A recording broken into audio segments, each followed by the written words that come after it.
Welcome to Reddit Storyline.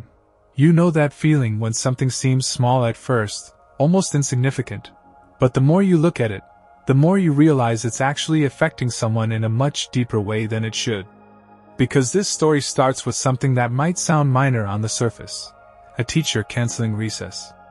But as the days go by, it turns into something that completely changes a child's behavior, his mood, and even his willingness to go to school. And the question quickly becomes, when does discipline cross the line into something harmful? Sarah is the mother of an 8-year-old boy named Ethan, and if you were to describe him in just a few words, you would probably say he's the kind of kid most parents and teachers hope for. He's polite, focused, and genuinely invested in learning, the type of student who doesn't just do his work, but actually cares about doing it well. He's involved in extracurricular activities like chess club and robotics. He plays sports, and overall, he's the kind of child who thrives in structured environments where he knows what to expect. But there's another side to Ethan that makes this situation more delicate. He's also a bit anxious. Not in a dramatic or disruptive way, but in a quiet, internal way, where changes in routine or unexpected stress can affect him more deeply than others might notice at first glance. And that's where the problem begins. At Ethan's school, his schedule includes math class right before recess, which, under normal circumstances, would actually be ideal.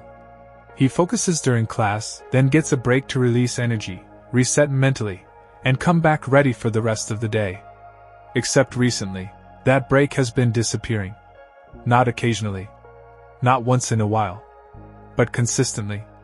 The issue, according to the teacher, is that several students in the class have been misbehaving, talking over lessons, not paying attention, and generally making it difficult to get through the material.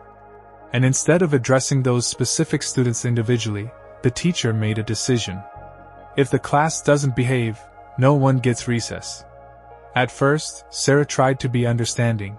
She had volunteered on school trips before, and she knew firsthand that managing a classroom full of children isn't easy, especially when a few of them can disrupt the entire group. So she didn't immediately jump to conclusions or assume the worst. But as the days went on, something started to feel off. Because Ethan wasn't one of those disruptive students. He was still doing his work, still paying attention, still maintaining high grades. In fact, he had a 95 in math. And yet, he was being punished along with everyone else. So Sarah reached out to the teacher. Not in an aggressive or confrontational way, but simply asking if there was any way for Ethan to still earn his recess, given that he was doing everything expected of him. The response she received was short, firm, and left very little room for discussion. No. If the lesson is interrupted, recess will continue to be cancelled. For everyone. At that point, Sarah found herself caught between two perspectives. On one hand, she could understand the teacher's frustration, because maintaining control over a classroom is incredibly challenging, and sometimes broad consequences feel like the only way to get through to a group.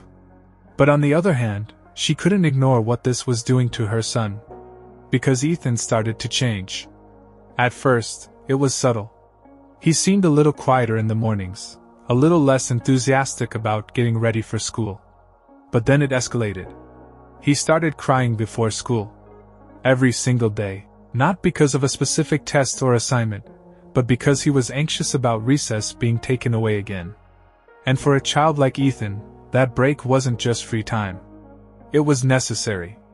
It was the moment in his day where he could decompress, reset, and prepare himself mentally for everything that came after.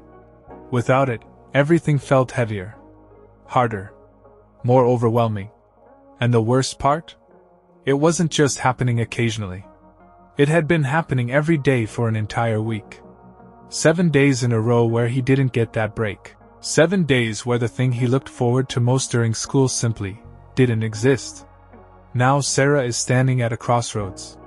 She knows that teachers are underpaid, overworked, and often dealing with situations that most parents never fully see.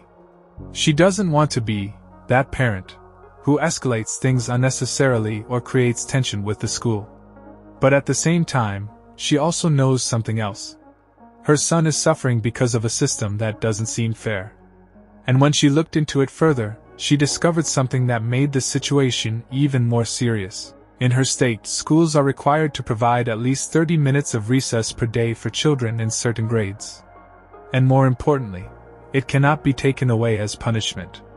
So now the question isn't just about fairness anymore. It's about whether something is being done that shouldn't be happening at all.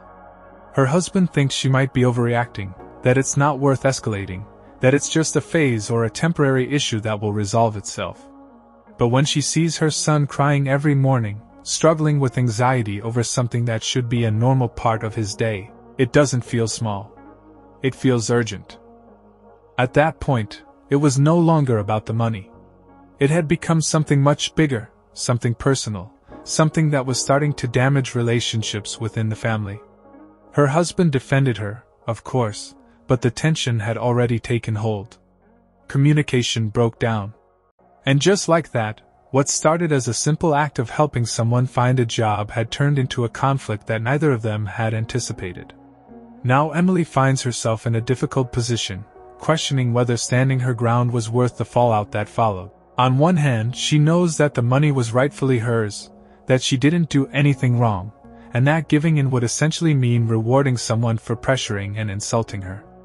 But on the other hand, she can't ignore the fact that this situation has created a rift in the family, and she wonders if things would have been easier if she had just let it go. So the question becomes, at what point does keeping the peace stop being the right thing to do? And at what point does giving in simply encourage more behavior like this in the future? What do you think? Was Emily justified in refusing to give him the money, or should she have sacrificed that principle to avoid the conflict entirely?